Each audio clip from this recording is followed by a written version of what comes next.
Salut à toi, je te souhaite la bienvenue dans cette nouvelle vidéo YouTube et dans cette vidéo, on va parler des pépettes, on va parler de thunes, on va parler de moula, on va parler d'euros tout simplement, voilà. Négocier ou revaloriser ta rémunération, obtenir une rémunération à la hauteur de ta valeur, très important. Et justement, on va parler de cette notion de valeur puisque beaucoup vont te donner des conseils par-ci par-là, de savoir à combien tu peux prétendre et tout, c'est totalement vrai, mais on te parle très peu de la valeur finalement et c'est pourtant la notion essentielle d'une bonne négociation. Donc connaître ta valeur. Deuxième point, sans préparation, c'est l'échec assuré. La phase la plus importante d'une négociation, c'est pas le pendant, c'est le avant, largement. Et on va parler de posture et d'après-entretien également.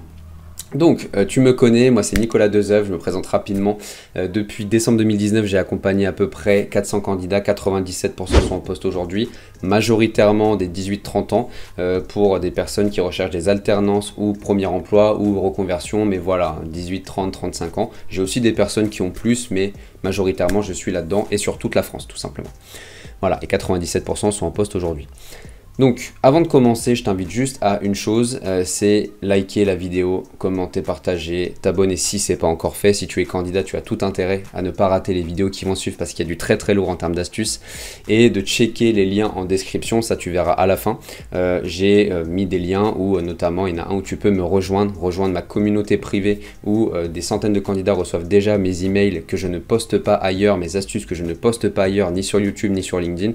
Donc des trucs un peu off que tu peux recevoir dans ta boîte mail tous les matins pour un max de motivation. C'est le premier lien dans la description, mais ça tu le feras à la fin de la vidéo pour ne rien rater de cette vidéo justement. Connaître ta valeur, point numéro 1. Une prise de conscience fondamentale, je te l'ai dit au début de la vidéo, pour moi clairement c'est le point clé, il faut absolument que tu saches ce que tu vaux en termes de personnes. Ici, c'est pas une question d'argent, je te parle pas d'argent, évidemment que ta valeur va se transformer en argent puisque dans une recherche de job ou dans une négociation ou une revalorisation, c'est toi le produit. Tu es le produit, tu es la personne à vendre, entre guillemets, auprès de l'entreprise. Donc, il faut absolument que tu aies connaissance de ta valeur. Mais ici, pas de question d'argent pour l'instant. Par rapport aux besoins de l'entreprise, que peux-tu lui apporter? Ça, ce sont des questions qu'il faut que tu te poses en fait concrètement. Là, tu prends une feuille et le besoin de l'entreprise, c'est l'offre d'emploi, je te le rappelle. Si tu es sur une revalorisation et que tu es déjà en poste, c'est qu'est-ce que tu peux lui apporter de plus que ce que tu fais déjà aujourd'hui, tout simplement. Voilà, en termes de périmètre hiérarchique, en termes de langue parlée, en termes de largesse, entre guillemets, dans les missions. Voilà, plein de choses comme ça. Donc, qu'est-ce que tu peux apporter concrètement à l'entreprise aujourd'hui? Pourquoi est-ce que toi, tu dois avoir une rémunération supérieure à la moyenne, tout simplement? Pose-toi cette question-là, on va en reparler un peu plus tard. Pose-toi cette question-là, c'est très important. Que peux-tu lui apporter de plus que ce qu'il y a déjà d'indiqué dans l'offre? Qu'est-ce que tu as de plus? Un niveau de langue, un logiciel maîtrisé, un domaine d'activité connu. Peut-être que tu as travaillé à la concurrence avant et du coup forcément tu as certaines connaissances des processus qui peuvent te permettre d'avoir plus. Voilà, des choses comme ça, factuelles, des recommandations aussi qui peuvent énormément t'aider d'anciens responsables, qui peuvent mettre tout ça en valeur. Il faut absolument que tu sois évidemment le plus concret possible avec des chiffres, des témoignages et plein de choses comme ça. Mais il faut que tu te poses ces deux questions-là pour savoir pourquoi tu dois avoir plus. L'argument du les loyers sont chers à Paris, on s'en fout complètement, ça n'apporte pas de valeur à l'entreprise, c'est pour ta pomme. Donc on s'en fout complètement, c'est pas ça qui va faire que l'entreprise va accepter. C'est comment tu peux l'aider à gagner plus de thunes. Et si tu arrives à répondre à cette problématique, alors tu auras plus d'argent. D'accord ? Très important. Pour une revalorisation salariale, donc là je parle du cas où une personne est déjà en poste, d'accord, en entreprise et qu'il y a une augmentation, qu'elle est revalorisée notamment hiérarchiquement par exemple, qu'elle a un poste supérieur ou tout simplement qu'elle gagne plus. Les questions c'est très simple. As-tu atteint les objectifs fixés au départ? Normalement, tu es censé avoir des objectifs. Si tu es dans le commerce, dans le marketing, dans les RH, dans le contrôle de gestion, la compta, l'immobilier, la banque, on s'en fout. Tu es censé avoir des objectifs clairs. Normalement, Citoyen +1 fait bien son travail. Si c'est le cas et que tu les as atteints, c'est un premier très bon point, bien évidemment. La deuxième chose, c'est as-tu un périmètre de responsabilité plus large que celui pour lequel tu avais signé? Je prends un exemple tout bête. Il y a énormément de personnes que je connais qui signent pour un contrat et dès le lendemain, ils ont des personnes sous leur responsabilité parce que le supérieur, finalement, il est en maladie ou il est je sais pas quoi, bref. Et du coup, ils n'avaient pas du tout signé pour ça, mais ils se retrouvent avec 2, 3, 4 personnes sous leur coupe, quoi. Et évidemment, ça se paye. La notion de management se paye, bien sûr.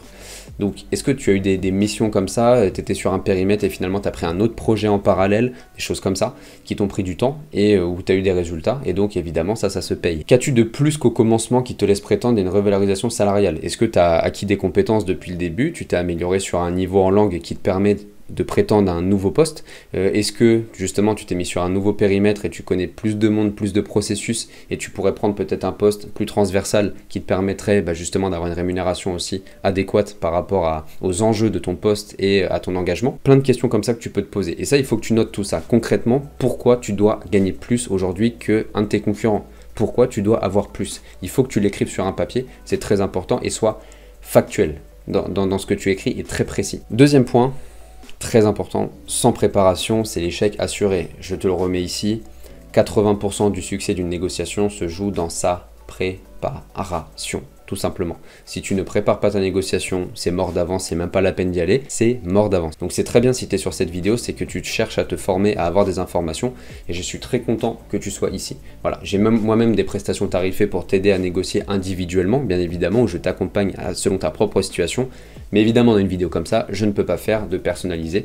Donc je te propose mes meilleurs conseils et mes sans personnalisation. Premier point, compare ce qui est comparable s'il te plaît. Je vois des gens qui cherchent un job en province, dans un coin paumé, et il n'y a pas de problème avec ça, il faut du monde partout sur tout le territoire, mais qui cherchent un job en Auvergne et qui vont regarder les rémunérations, je sais pas, en tant que chargé de marketing, et ils vont regarder les rémunérations de responsable marketing, donc déjà c'est pas du tout le même périmètre de responsabilité, sur Paris.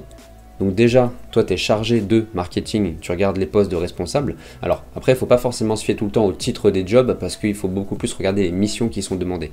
Mais on va rester sur le principe que les postes indiqués correspondent aux missions demandées. Déjà, il y a un gros problème parce que tu compares un responsable avec un chargé de. Évidemment, le chargé de, normalement, touche moins que le responsable. Et surtout, en termes de localisation, tu compares pas ce qui est comparable, tu compares l'Île-de-France où les salaires sont peut-être 5, 10, 15% plus élevés parce que la vie est plus chère aussi qu'en province. Donc non, si, je sais bien que ça fait rêver, que tu peux te dire ah cool je vais gagner ça en Auvergne, mais non, si tu veux avoir une idée concrète, précise de ce à quoi tu peux prétendre, il faut que tu te compares avec une personne qui cherche en tant que chargé de marketing par exemple ou coordinateur marketing ou je ne sais quoi et en Auvergne, du côté de Clermont-Ferrand, peu importe, on s'en fout, mais dans ton périmètre géographique, c'est très important et c'est logique ce que je suis en train de te dire. Mais je connais beaucoup de candidats qui font ça pour se rassurer, qui se comparent souvent avec l'Île-de-France, parce qu'en Île-de-France, on gagne un tout petit peu mieux sa vie. Donc compare ce qui est comparable. Définis un seuil minimal sous lequel tu ne descendras pas, c'est très important. À la limite, tu te l'écris même sur le bras, sur la main, sur une feuille, je sais pas, peu importe, dans ton téléphone. Une fois que tu as vu sur internet, tu as des comparateurs de rémunération, comme Glassdoor par exemple, qui te permettent de savoir un petit peu à combien tu peux prétendre, voilà, avec des moyennes par région, par poste, les fourchettes moyennes, ancienneté, toutes ces choses-là. Il faut que tu définisses un seuil minimal, c'est-à-dire que je ne signe pas en dessous 34 KE brut annuel. Je vais t'expliquer ça juste après. Je ne signe pas en gros en dessous de 34 000 € brut annuel, d'accord ? Voilà, il faut que tu le dises et que tu te l'écrives. Parce que tu vas descendre en dessous, je te connais, tu vas descendre en dessous pour signer ton contrat, tu vas signer à 32. Non, tu notes vraiment que tu ne descendras pas en dessous telle chose. Le seul moment où tu peux descendre, selon moi, c'est quand tu habites juste à côté, quand il y a un package, je vais t'en parler un peu après, qui compense largement cette baisse de 2000 € par exemple, pour cet exemple-là, de rémunération, où effectivement ça se compense et tu as tout intérêt, et puis le poste te plaît, les missions te plaisent, l'entreprise, l'entretien se passe très bien, il y a ça aussi qui compte, et donc du coup tu n'as pas envie pour 2000 € de rater une opportunité. Mais pour moi, sur le reste, je dis non. Parle la même langue que le RH, c'est exactement ce que j'étais en train de te dire, il faut que tu comprennes, ne parle pas en net mensuel, ou pour confirmer, si tu as peur de ne pas dire la bonne rémunération, tu peux confirmer en net mensuel pour te rassurer, mais il faut que tu parles en kilos euros brut annuel. Aujourd'hui, 30 kilos euros brut annuel, ça fait à peu près entre 1900 et 2000 € net par mois, d'accord, sur ta fiche de paye. Voilà, tu peux le dire comme ça. Tu peux dire j'aimerais avoir une fourchette ou alors un salaire avoisinant et tu prends toujours 1, 2 ou 3 kilos euros de plus que ce que tu veux vraiment, autour de 36 kilos euros brut annuel, soit 2100, 2200 € net mensuel. Voilà, tu vois, voilà. Et là, à ce moment-là, ok. Et il faut préciser également hors package. Le package, ce sont l'ensemble des primes, intéressement, participation, les avantages du CE, toutes choses comme ça que l'entreprise met à ta disposition. Ça s'appelle le package, c'est la rémunération plus tous les avantages financiers ou non qu'il y a autour. Et du coup, il faut prendre tout ça en compte aussi. Donc il faut préciser hors package lorsque tu négocies. Tu parles en kilos euros brut annuel et hors package. Prépare des arguments solides basés sur du concret, suite à la prise de conscience de ta valeur qu'on a vu dans le point numéro 1. Les arguments solides, c'est des chiffres, ce sont des recommandations d'anciens responsables, par exemple, des projets que tu as pu mener, des missions que tu as pu faire avec des exemples très précis. S'il n'y a pas de notion de confidentialité, si tu as même encore des photos, des graphiques, des choses comme ça, ce sont des choses que tu peux par exemple présenter. Si encore une fois il n'y a pas de notion de confidentialité, il faut faire très attention à ça. Petite astuce, s'il y a de la confidentialité, tu n'es pas obligé de parler vraiment en nombre précis, 14 millions par exemple, mais en pourcentage. Le pourcentage en fait ça veut tout et rien dire, et donc du coup tu peux présenter tes résultats comme ça. Ça va donner quand même une échelle de réussite, mais en fait un pourcentage t'en fais ce que tu veux. Moi demain tu me dis est-ce que tu préfères 100% de 100 ou 1% de 1 milliard? Évidemment je prends 1% de 1 milliard et pourtant c'est 1%. Tu vois. Donc un pourcentage en fait ça veut rien dire, mais ça permet de donner un volume quand même à ce que tu as fait. Donc tu peux, petite astuce, parler comme ça. Pense au package, je vais pas repasser 10 ans dessus. Les entreprises et notamment les grands groupes, pas que, mais notamment les grands groupes proposent des intéressements, des participations, bénéfices, plein de choses comme ça. Ce sont des primes que tu as tous les ans.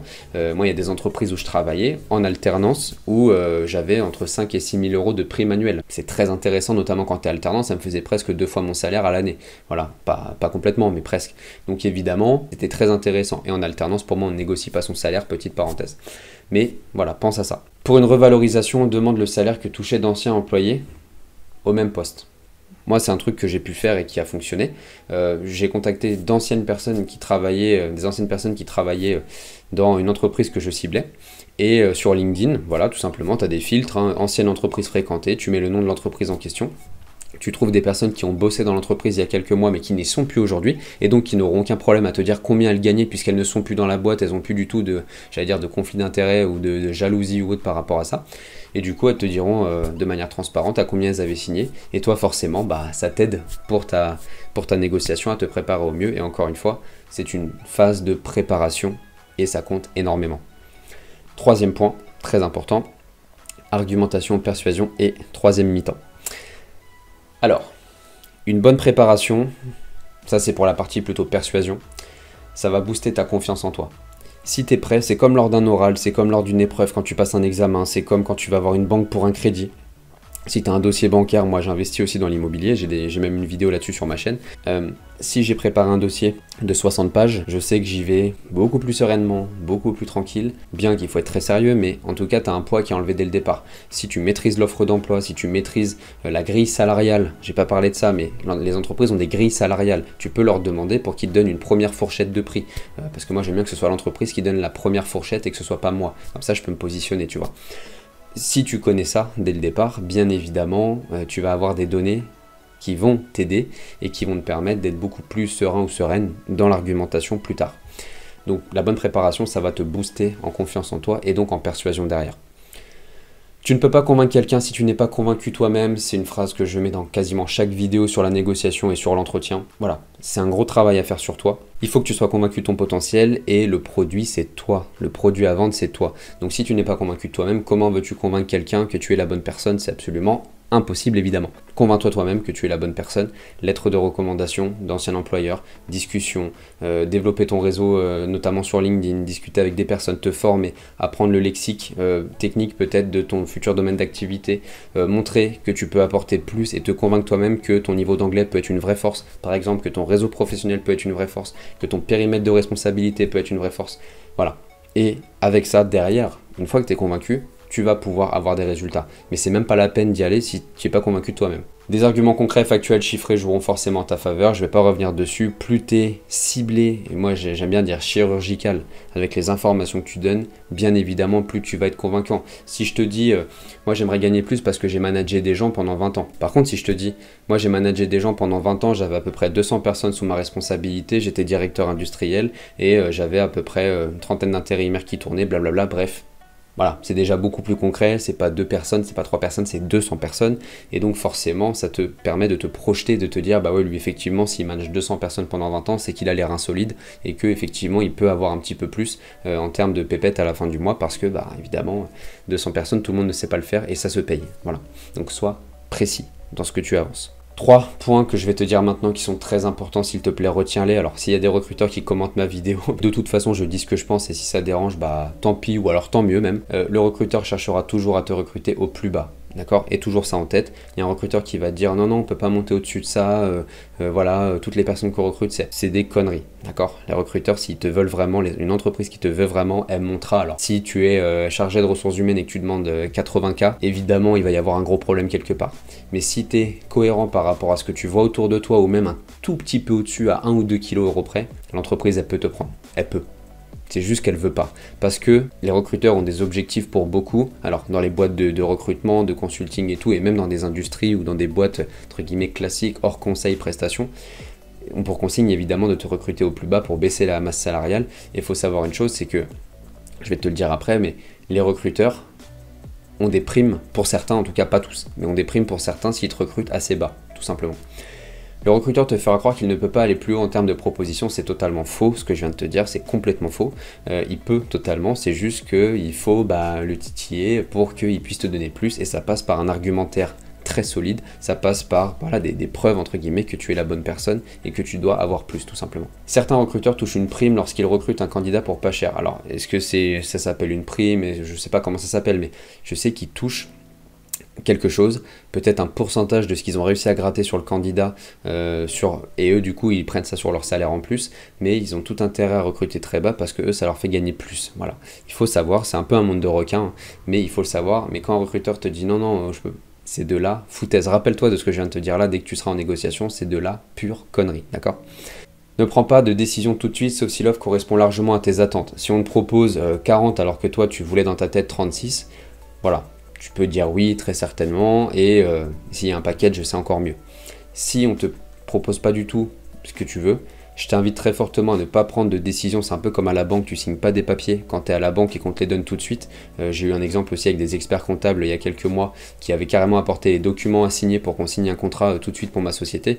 Moi, dès le départ, j'ai vu le truc arriver, j'ai dit dès le départ, moi c'est hors de question, je signe rien, je suis là pour prendre de l'information, pour vous donner de l'information aussi, voir si on peut travailler ensemble, mais je ne signerai absolument rien à l'issue de cet entretien.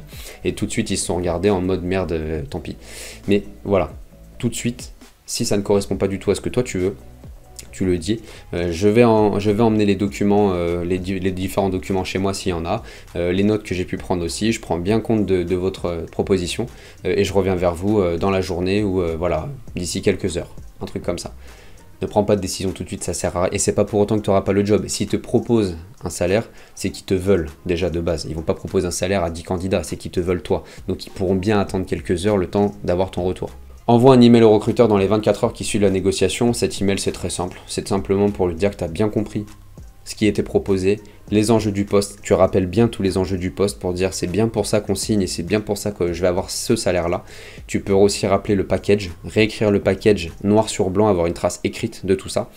Et puis faire une contre-proposition si tu n'es pas d'accord, qui te propose 32, dire moi pour tout ce qu'on s'est dit, le savoir-faire, ce que je peux apporter, le périmètre, le niveau de langue, le fait que je vais devoir bouger, le domaine d'activité que je connais et où je peux apporter un regard extérieur et vous faire avancer plus vite, le fait que je sois autonome très rapidement, voilà, plein de choses comme ça. Je ne veux pas 32, mais je ne signerai pas en dessous de 34 KE brut annuel hors package. Voilà, c'est une proposition ferme. J'attends votre retour, bonne journée. Voilà, moi c'est comme ça que je faisais et j'ai toujours réussi plus ou moins à obtenir ce que je voulais. Donc voilà, c'est peut-être une manière un petit peu brute de conclure la partie email et négociation, mais moi j'ai toujours fonctionné comme ça a toujours fonctionné. Et sur cette chaîne, je te propose pas la manière dont tous les gens font puisque ça n'a aucun intérêt. Je te propose la manière dont moi je fais qui est très différente et qui fonctionne encore plus. Voilà, j'espère que tu as apprécié cette vidéo, que tu as pris note de tous ces petits conseils. Encore une fois, je peux pas faire du personnalisé. Si tu souhaites vraiment avoir un suivi avec moi, je t'invite à cliquer sur le premier lien dans la description et tu peux aussi me placer un call un petit peu plus tard, justement tu recevras dans les emails. Mais rejoins tout ça, pense aussi à liker, commenter, t'abonner, checker les liens. C'est vrai que je fais beaucoup pour la chaîne et des fois j'ai pas forcément l'impression qu'il y a l'engagement qui va avec, et donc voilà. N'hésite pas, ça te prend 5 secondes et moi ça m'aide beaucoup. Je te dis à très vite pour une prochaine vidéo et bonne négociation.